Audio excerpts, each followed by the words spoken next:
So ఇది ఇది ఎన్నికల మీద ఇంపాక్ట్ ఏంటి చెప్పండి, ఎన్నికల మీద ఇంపాక్ట్ ఎంతలా ఉంటుంది? తప్పకుండా ఇంపాక్ట్ అంటే 5 సంవత్సరాలు పనిచేసాక 50 ఫ్యామిలీస్ తో వాళ్ళకి కొద్దిగా ఇంపాక్ట్ ఉంటుంది. కానీ అది పూర్తిగా ఇంపాక్ట్ అయిపోతుంది, అది చెప్పే మాట వింటారని కూడా ఉండదు. ఎందుకంటే పెన్షనర్లు ఇప్పుడు నిన్నటి వరకు ఇంటి దగ్గరకు వచ్చి పెన్షన్ వచ్చేది, ఇప్పుడు వెళ్ళి తీసుకోవాల్సిన పరిస్థితి వచ్చింది కదా. ఈ ప్రభావం ఎన్నికల మీద చూపిస్తారా? ఎవరైతే వైఎస్ఆర్సీపీకి ఇన్క్లైన్డ్ గా ఉన్నారో వాళ్ళు ఫీల్ అవుతారు, మిగతా వాళ్ళు ఫీల్ అవుతారు. చాలా క్లెవర్ ప్రజలు. మీరు కొద్దిగా నేను కొంచెం ఘాటుగా అంటున్నాను, మిత్రులు కొద్దిగా నేను సేరిస్తాను కూడా అనకూడదు, బట్ వాళ్ళు చాలా క్లెవర్ పీపుల్. ఎలక్షన్ అయిపోయాక మామూలే, వాళ్ళు ఇస్తారు వీళ్ళు ఇస్తారు, ఎవరు ఎక్కువ ఇస్తారు, ఇవన్నీ మాటలు ఉంటాయి కదా. కాదుగా, ఎండలో నిలబెట్టి పెన్షన్ తీసుకునేలా చేశారు 2 నెలల పాటు, ఈ అన్యాయం చేశారనే కోపం రాదంటారా? అది తప్పకుండా కొంతమందికి ఉంటుంది. పెన్షన్ వచ్చేవాళ్ళు ఎవరైతే పెన్షన్ ఇచ్చారో గవర్నమెంట్ కొంతవరకు ఎఫెక్ట్ ఉంటుంది. కానీ మీరు అడిగిన ప్రశ్నకి దీనివల్లే అయిపోతారంటే ఒప్పుకోను. తర్వాత వాలంటీర్స్ చెప్పినట్టుగానే అందరూ ఓటేస్తారంటే అది ఒప్పుకోను. కానీ వాళ్ళకి ఇన్ఫ్లుయెన్స్ ఉంటుంది కదా, ఎవరితో పనిచేస్తా అది కొంతవరకు ఇన్ఫ్లుయెన్స్ ఉంటుంది. కానీ ఇవన్నీ ఇలా ఉండగా ఎలక్షనీరింగ్ వచ్చేటప్పటికి మిగతావి కూడా ఇంపార్టెంట్ కదా, మిగతా హడావుడు కూడా ఇంపార్టెంట్ కదా. Candidates important, chief minister image important, opposition leaders important. ఇదొక భాగం. ఇది ఎంతవరకు పనిచేస్తుంది, ఆ ఎమ్మెల్యే ఆ ఏరియాలో ఎలాంటి వాడు, కొంచెం మంచిగా ఉన్నాడా, ఎమ్మెల్యే కూడా మంచిగా పనిచేసాడా, ఎమ్మెల్యేకి రిలేషన్షిప్ ఇవన్నీ ఉంటాయి. కాబట్టి ఇది తప్పులేదు అనుకుంటున్నా. December 1st అందరికి ఇచ్చేమంటే అయిపోతుంది కదా నాగభూషణ్ గారు. ఎక్కువ టైము చంద్రబాబు నాయుడు గారు వీళ్ళంతా జూన్ 1 క్యాండిడేట్స్ ఆ సర్వే ఎక్కువ ఖర్చు పెట్టారు అనుకుంటున్నా టైం.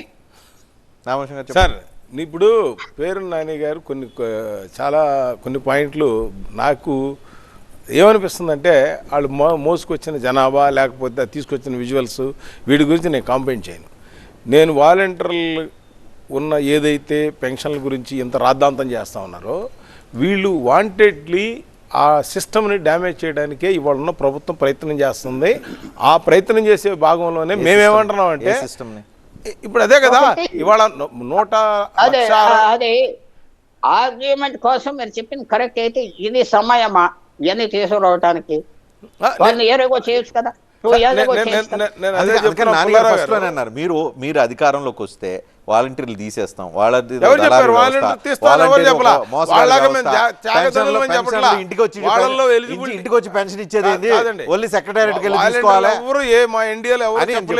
ఎవరు చెప్పలేదు, చెప్పం కూడా. మరి అప్పుడు ఎలిజిబిలిటీ ఉన్న వాళ్ళకి మంచి ట్రైనింగ్ ఇచ్చి ఇంకా బెస్ట్ పర్ఫార్మెన్స్ తో చేస్తాం, వీళ్ళగా చాగదొనలని మేము చెప్పం కూడా. అది కూడా ఎందుకంటే వాళ్ళ ఎంప్లాయ్మెంట్ రిక్రూట్మెంట్ యాడ్ చేశారు సార్. టీచర్ రిక్రూట్మెంట్ యాడ్ ఉంది. నన్ను 2 పాయింట్లు చెప్పండి సార్. ఇందాక పెన్షన్లకు బాధపడుతున్నారు కదా, నాని గారికి 4 సంవత్సరాల నుంచి రిటైర్ అయిన ఎంతోమంది గవర్నమెంట్ ఎంప్లాయీస్ వాళ్ళకి ప్రావిడెంట్ ఫండ్ కానీ పెన్షన్లు కానీ రిటైర్ అయితే 40 లక్షలు 50 లక్షలు రావాల్సిన వాళ్ళు 2-3 సంవత్సరాల నుంచి 5,000 మంది ఎంప్లాయీస్కి రాలే ఇంతవరకు. వాళ్ళు బాధపడుతూ ఉన్నారు.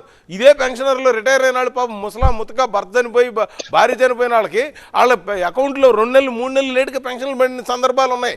డైరెక్ట్ అకౌంట్లో ఉన్నప్పుడు అప్పుడు వీళ్ళకి పెన్షనర్ల గురించి గుర్తురాలా.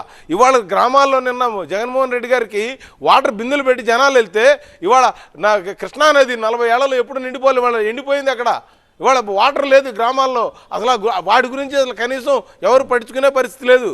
ఇవాళ వీళ్ళు చేసిన ఈ గత సంవత్సరంలో ఇక్కడ టీఆర్ఎస్ అక్కడ వైసీపీ ఇద్దరు కలిసి నీళ్ళన్నీ కూడా కరెంటుకు వాడేసి నాగార్ సాగర్ శ్రీశైలం నీళ్లు పోవటం వల్ల ఇవాళ పొలాల్లో నీళ్ళు లేక, గేదెలకు నీళ్ళు లేక, మేకలకు నీళ్ళు లేక, పక్కన ఉన్న ప్రజలు బిందెలతో నీళ్లు ఇబ్బంది పడతా ఉంటే అదంతా లేదు. నేను డైవర్ట్ కాదు.